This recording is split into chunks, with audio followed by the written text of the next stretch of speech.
Dari yang kita ketahui tentang Mickey 17, penekanan ingatan bukanlah faktor utama dalam membentuk identitas klon Mickey. Sebaliknya, mereka mempertahankan sebagian besar ingatan mereka, yang memainkan peran penting dalam menentukan siapa mereka dan bagaimana mereka menghadapi keberadaan mereka. Setiap kali Mickey mati, tubuhnya diregenerasi dengan sebagian besar ingatannya tetap utuh. Keberlanjutan ini memungkinkan setiap versi baru Mickey tetap terhubung dengan dirinya yang sebelumnya, menciptakan rasa identitas yang bertahan bahkan melalui kematian. Namun, membawa ingatan melintasi banyak kematian dan kelahiran kembali menghadirkan tantangan tersendiri. Para klon harus menghadapi pertanyaan eksistensial yang mendalam, bertanya-tanya apa yang benar-benar mendefinisikan mereka sebagai individu ketika keberadaan mereka hanyalah siklus tanpa akhir dari kematian dan kebangkitan. Keadaan menjadi semakin rumit ketika beberapa versi Mickey ada pada saat yang bersamaan. Ketika Mickey 17 dan Mickey 18 bertemu, itu memicu krisis identitas yang tidak pernah mereka persiapkan. Situasi ini memaksa mereka menghadapi pertanyaan sulit tentang keaslian dan kelangsungan hidup,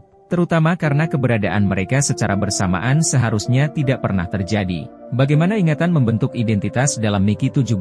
Karena setiap klon mempertahankan ingatan dari versi sebelumnya, ada benang merah yang menghubungkan mereka semua.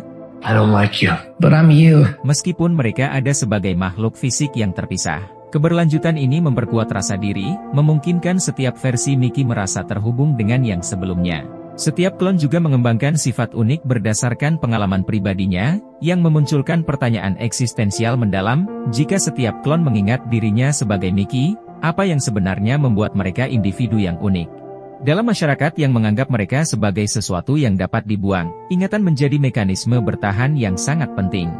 Ingatan berfungsi sebagai pengingat akan kemanusiaan mereka, seperti dalam kisah cloning lainnya yang mempertanyakan identitas.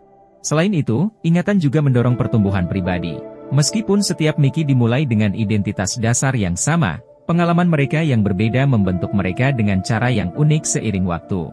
Perjuangan mereka untuk mendefinisikan diri dalam dunia yang menganggap mereka dapat digantikan menambah kompleksitas keberadaan mereka, menjadikan perjalanan mereka tidak hanya tentang bertahan hidup, tetapi juga tentang pencarian jati diri. Klon Mickey tidak hanya menerima nasib mereka secara pasif, mereka secara aktif berusaha menavigasi dan menantang dunia yang memperlakukan mereka sebagai sesuatu yang tidak berharga. You don't look like you're printed out. You're just a person.